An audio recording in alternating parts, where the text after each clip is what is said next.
ତେଣୁ ମା ବିରଜାର ଯୋଗ୍ୟ ସନ୍ତାନ ପ୍ରଣ ପ୍ରକାଶ ଦାସ ଯାଜପୁର ମାଟିର ପୁଅ। ତେଣୁ ଆଜି ତାଙ୍କ ଯେତେବେଳେ ଜନ୍ମଦିନ ସମଗ୍ର ଯାଜପୁର ଆଜି ଉତ୍ସବ ମୁଖରିତ ହୋଇ ଉଠିଛି। ବିଶେଷ କରି ଆମର ପୌରାଞ୍ଚଳରେ ଆଜି ଆପଣଙ୍କର ଯାଜପୁର ପୌରପାଳିକାର ଅଧ୍ୟକ୍ଷ ଏବଂ ସମସ୍ତ ପାରିଷଦ ଏବଂ ଅଞ୍ଚଳର ମା ମାନେ ସମସ୍ତେ ଯାଇ ପ୍ରତ୍ୟୁଷରୁ ବିରଜା ମନ୍ଦିର ଯାଇ ତାଙ୍କର ଉତ୍ତରୋତ୍ତର କାମନା କରିକି ତାଙ୍କର ଦୀର୍ଘମୟ ଜୀବନଯାପନ କେମିତି ତାଙ୍କୁ କରିବେ ଏବଂ ମା ତାଙ୍କୁ ଶକ୍ତି ଦିଅନ୍ତୁ ଏଥିପାଇଁ ସମସ୍ତେ ସମ୍ମତି ପ୍ରଦାନ କରିଥିଲେ।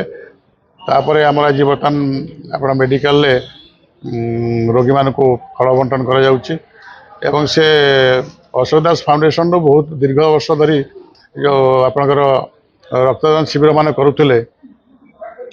ପୂର୍ବତନ ମୁଖ୍ୟମନ୍ତ୍ରୀ ମାନ୍ୟବର ନବୀନ ପଟ୍ଟନାୟକ ଯେଉଁ ଡାକରା ଦେଇଥିଲେ ଜୀବନ ବିନ୍ଦୁର କାର୍ଯ୍ୟକ୍ରମ, সেই କାର୍ଯ୍ୟକ୍ରମରେ ଅଶୋକ ଦାସ ଫାଉଣ୍ଡେସନ ଓଡ଼ିଶାରେ ସମଗ୍ର ଓଡ଼ିଶାରେ ଗୋଟେ ରେକର୍ଡ କରିଥିଲା ଯେ ପ୍ରତ୍ୟେକ ରବିବାର ରକ୍ତଦାନ ଶିବିର ଅନୁଷ୍ଠିତ ହେଉଥିଲା।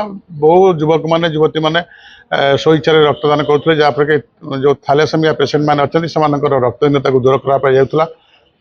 ଆଜି ସେହି ଉପଲକ୍ଷେ ତାଙ୍କର ଜନ୍ମଦିନରେ ଆଜି ସମଗ୍ର ଯାଜପୁର ନିର୍ବାଚନ ମଣ୍ଡଳୀରେ ଆମର ଯାଜପୁର ଏବେ ଶାନ୍ତି ମଣ୍ଡପଠାରେ ପୌରପାଳିକାର ଶାନ୍ତି ମଣ୍ଡପଠାରେ ହେଉଛି, ଦଶରଥପୁରରେ ମଧ୍ୟ ହେଉଛି, ଯାଜପୁର ବ୍ଲକରେ ମଧ୍ୟ ହେଉଛି। ତେଣୁ ସମସ୍ତେ ଆଜି ସ୍ୱଇଚ୍ଛାରେ ରକ୍ତଦାନ ଶିବିରରେ ଯୋଗ ଦେଉଛନ୍ତି ଏବଂ ଅଭିଭାବକଙ୍କର କେମିତି ସେମାନେ ଆହୁରି ଆଗକୁ ଯିବେ ଏବଂ ମା ବିରଜା ତାଙ୍କୁ ଶକ୍ତି ଦିଅନ୍ତୁ ଆଜିର ଦିବସରେ ଆମେ ସମସ୍ତେ କାମନା କରିବୁ।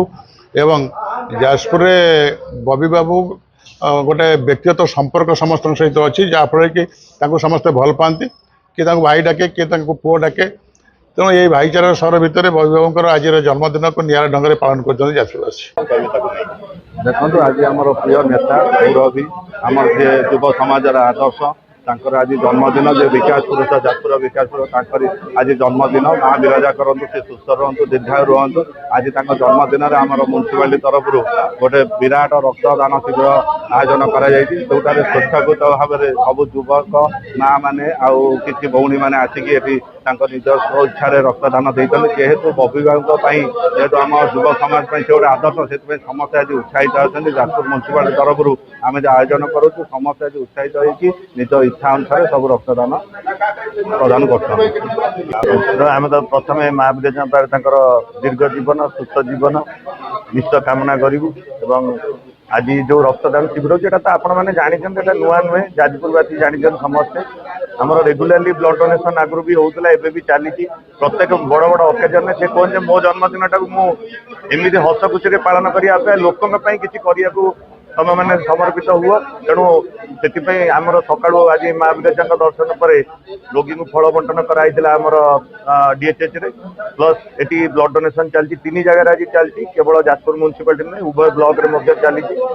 ଆଉ ଆମେ ଆଶା କରୁଛୁ ଯେ ପାଖାପାଖି 500 ୟୁନିଟ୍ ବ୍ଲଡ ଆଜି ନିଶ୍ଚିତ ରୂପରେ ସଂଗୃହୀତ ହେବ ଏବଂ ସେଗୁଡ଼ିକ ରୋଗୀଙ୍କ କାମରେ ନିଶ୍ଚିତ ରୂପରେ ଲାଗିବ। ଯେଉଁମାନେ ନିଡି ପର୍ସନ ଅଛନ୍ତି, ରେୟାର ଗ୍ରୁପ ବି ବହୁତ ଜଣ ଦଉଛନ୍ତି, ଆମେ ବି କହୁଛୁ ଯେ ସମସ୍ତଙ୍କୁ ଉତ୍ସାହିତ କରୁଛୁ। କାହିଁକିନା ନିଶ୍ଚିତ ରୂପରେ ଆଗକୁ ଆମର ଯେହେତୁ ଏଇନା ବର୍ଷା ଦିନ ଆସିବ, ବହୁତ ଗୁଡ଼ାଏ ସଂକ୍ରମଣର ଶିକାର ହେଇପାରନ୍ତି ଲୋକ, ତାଙ୍କର ବିଭିନ୍ନ ପ୍ରକାର ବ୍ଲଡ ଦରକାର ହେଲେ ନିଶ୍ଚିତ ରୂପରେ ଆମେ ତାଙ୍କୁ କ୍ୟାଟର କରିପାରିବୁ।